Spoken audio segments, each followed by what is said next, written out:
Sir నమస్తే అండి. నమస్తే. ఏం పేరు సార్? శ్రీనివాస్ రెడ్డి. ఏం చేస్తుంటారు సార్? సాఫ్ట్వేర్. ఓకే. సో ఎట్లా సార్ అంటే నార్మల్గా ఇప్పుడు సాఫ్ట్వేర్ ఫీల్డ్ ఎట్లా ఉంది అంటే అన్ఎంప్లాయ్ విషయంలో చూసుకున్నా కూడా ఎట్లా ఉంది ఇప్పుడు ప్రజెంట్ సిచ్యువేషన్? సాఫ్ట్వేర్ డెవలప్మెంట్ చేసే వాళ్ళకి ఇబ్బంది లేదు, కోడింగ్ రాసే వాళ్ళకి.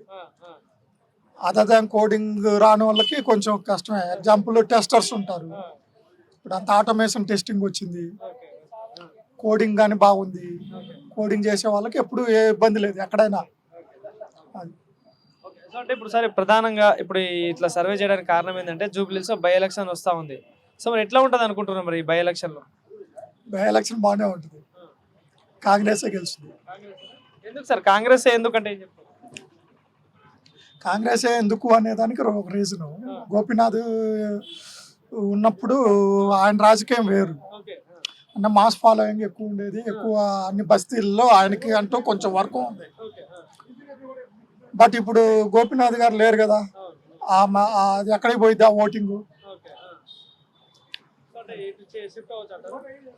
అంటే ఆ రాజకీయం ఇప్పుడు బస్తీల్లో నాయకులు ఉంటారు, ఆ నాయకుల్ని ఫాలోఅప్ చేయటం, తిరగటం, అంటే ఇప్పుడు డబ్బులు పంచడం కానీ మెయిన్ ఫ్యాక్టర్ ఉంటుంది ఎలక్షన్స్లో.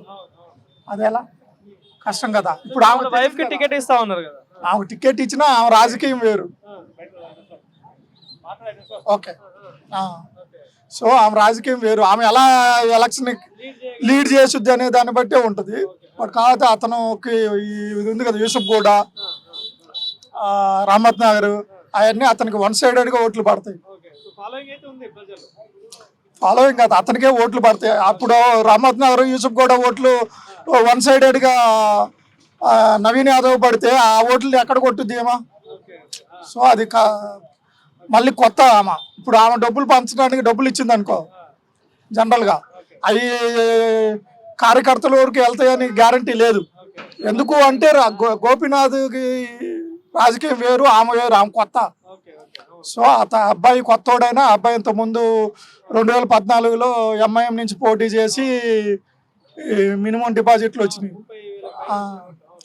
మొన్న పోటీ చేశాడు ఇండిపెండెంట్గా, మొన్న వచ్చినాయి 15,000 20,000 దాకా.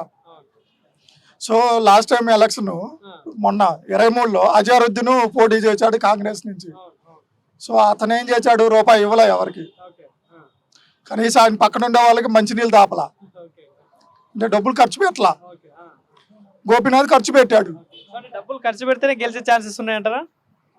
డబ్బులు ఖర్చు పెట్టడం అంటే మినిమం పెట్టాలి. ఇప్పుడు బస్తీల్లో ఉంటారు, ఇప్పుడు అంటే డబ్బులు వేలు పంచమని కాదు, కనీసం నీ పక్కన ఉండేవాడు మంచినీళ్ళు అన్నా దాపలా. అజారుద్దీన్ మంచినీళ్ళు దాపలా పక్కన వాళ్ళకి. సో ఇప్పుడు ఈ నవీన అబ్బాయి కనీసం కార్యకర్తలకి మంచినీళ్ళు అన్నా దాపుతాడుగా, పిలిచి వచ్చిన వాళ్ళకి. అంటే ప్రజల్లో కలుపుకొని వెళ్ళే వ్యక్తి అంటారా నవీన్ యాదవ్? కలుపుకునే వ్యక్తి కాదు, అతను రాజకీయం చేశాడుగా. ఇంతకుముందు 2 ఎలక్షన్లో పోటీ చేశాడు, 20,000 ఓట్లు వచ్చినాయి అంటే ఎలా వచ్చినాయి? బీజేపీ పరిస్థితి ఎట్లా ఉంటుంది అనుకుంటారు? బీజేపీకి డిపాజిట్లు రావయ్యాడా?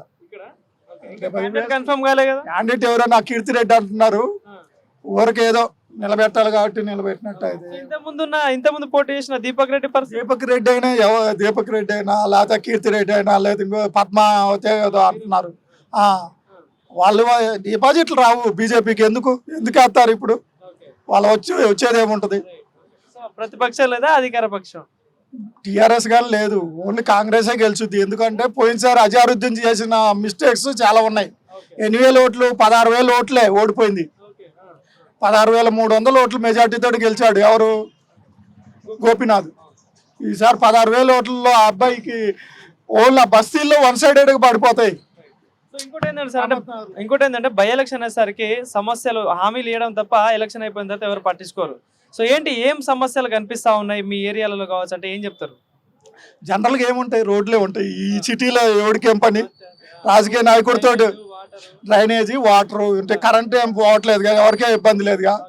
అది పార్కులు కొంచెం బాగా చేయించాలి, అయ్యే ఉంటాయి. మామూలు జనరల్ ఈ సిటీలో వాళ్ళకి ఏం పని ఉంటుంది? రోడ్లు, ట్రాఫిక్లో. ఈ జూబ్లీహిల్స్ పెద్ద ట్రాఫిక్ ఏం లేదు, కొంచెం రోడ్లే ఎక్కడన్నా, లేకపోతే పార్కులు. ఫైట్ ఎట్లా ఉంటుంది అనుకున్నా ఇద్దరి మధ్యన? ఫైట్ టీఆర్ఎస్ నవీన్ యాదవ్ యూసఫ్ గూడలోను రహమత్ నగర్లో పడే ఓట్లతోటి బంపర్ మెజార్టీతో గెలుస్తాడు. థ్యాంక్ యూ అన్న.